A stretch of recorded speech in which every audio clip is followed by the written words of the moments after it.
I'm just ready to go play, and I know our players are too.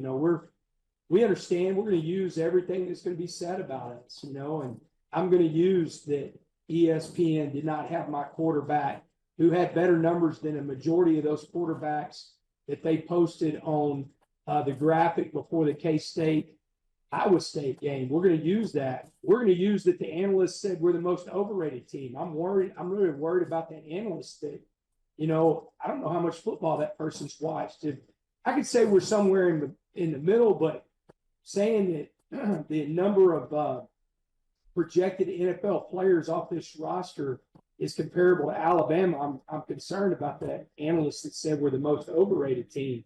We're going to use that stuff. We are not going to shy away from it. We understand that Texas Tech is not supposed to be doing what Texas Tech's doing. It's the so-called blue bloods that can pay this much money for a roster and have paid more than our roster that we have. And it's okay, man. We're gonna embrace it.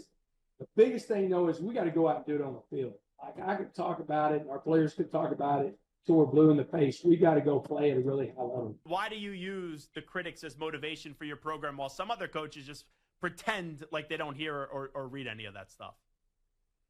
Well, I want to make sure my players hear it, that I believe in them. So that's number one. I mean, they're going to hear it at some point. But I was lucky enough to be on a show with Urban Meyer, who's one of the greatest college coaches of all time. And I asked him, I said, what is it? What did you do whenever you knew you had a really good team? And he said, I pissed them off every chance I got. I used every part. He said, there was times I made stuff up. He said, I wanted an angry team on Saturday. And so I'm going to take that advice, and we're going to use anything we can use that people are saying against us to make sure we have an edge when we go out on Saturday and we play with.